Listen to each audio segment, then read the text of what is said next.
Live India 24 channel में आप सभी का बहुत बहुत स्वागत है।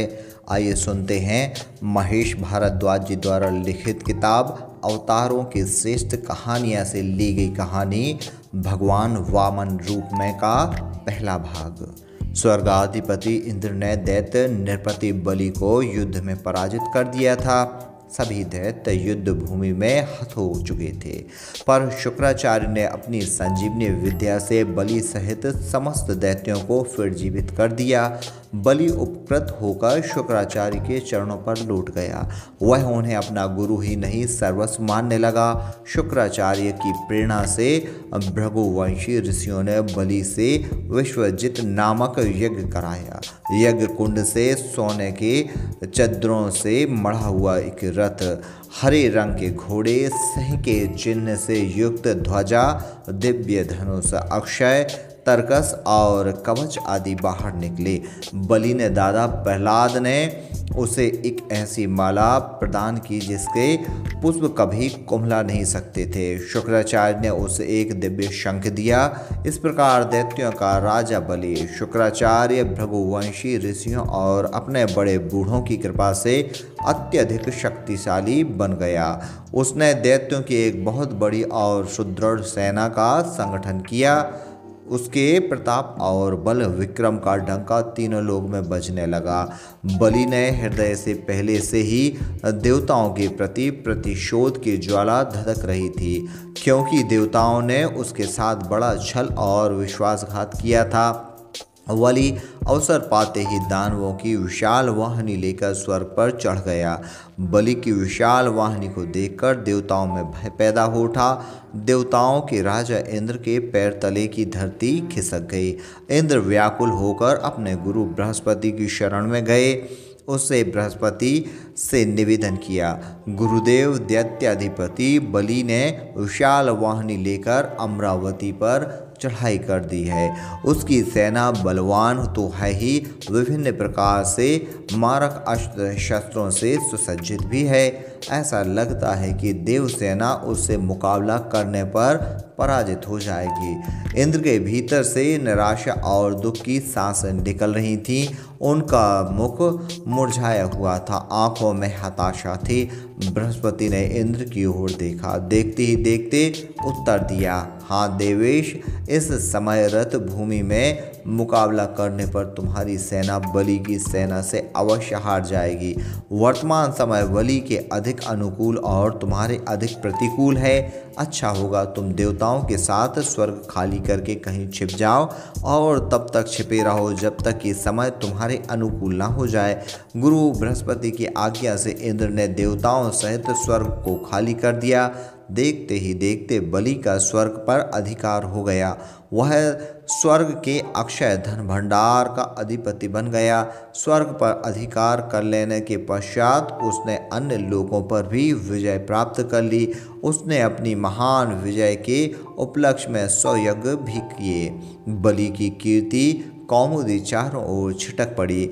तीनों लोकों में सर्वत्र उसका जयनाद गूंजने लगा। उधर देवताओं का बड़ा बुरा हाल था। देवता इंद्र सहित भिखारी हो गए थे। दानवों के डर से इधर उधर भटक रहे थे।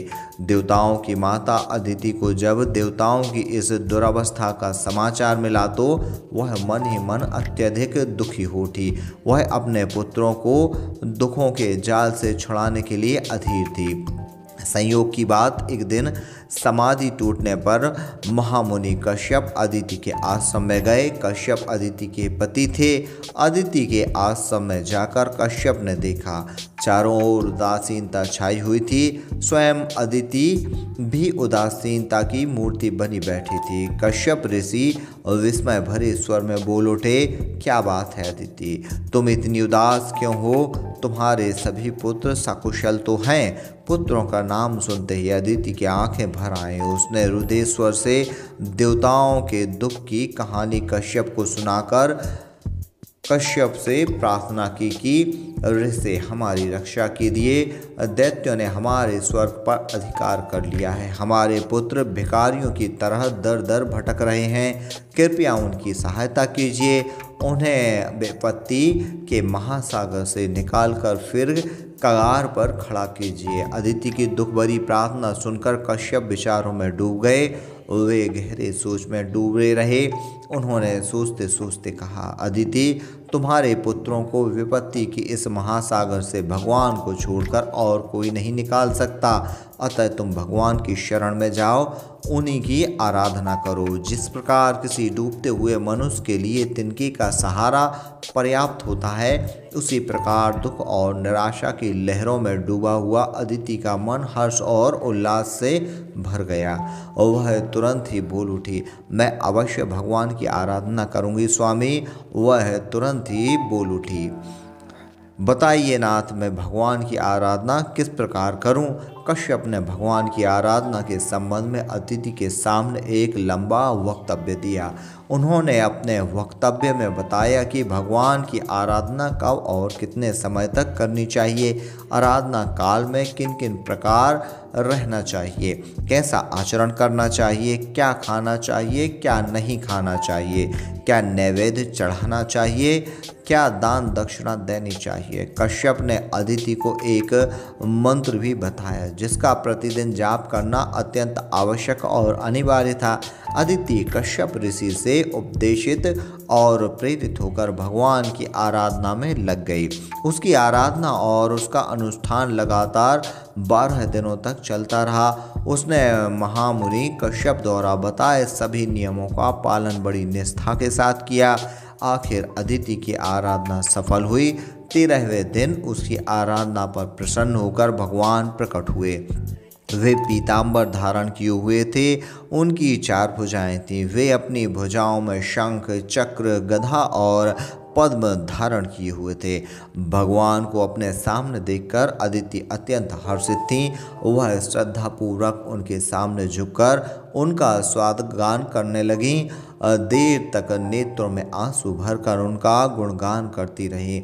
भगवान प्रसन्न हो उठे।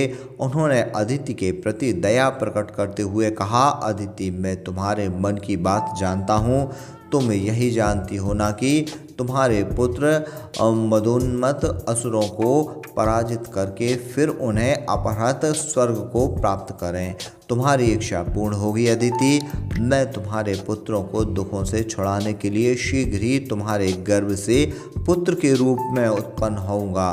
पर देखो, तुम इस बात को गुप्त रखना, किसी पर प्रकट न करना। भगवान अदिति को वरदान देकर चले गए। अदिति का मन प्रसन्नता से भर गया। वह बड़ी आशा उत्कंठा से उन दिन की उस घड़ी की प्रतीक्षा करने लगी जब स्वयं भगवान पुत्र के रूप में उसकी कोख में जन्म लेंगे। जन्म लेकर देवताओं को दुखों के पाश से छुड़ा लेंगे। यद्यपि अदिति ने भगवान के आदेश अनुसार स्वयं इस बात को किसी पर प्रकट न होने दिया, फिर भी अंतर्यामी कश्यप और ब्रह्मा आदि को यह बात मालूम हो ही गई। वे भी अदिति की भांति ही उत्कंठित होकर भगवान की बाट देखने लगे। आखिर वह महापावन दिवस आ पहुंचा।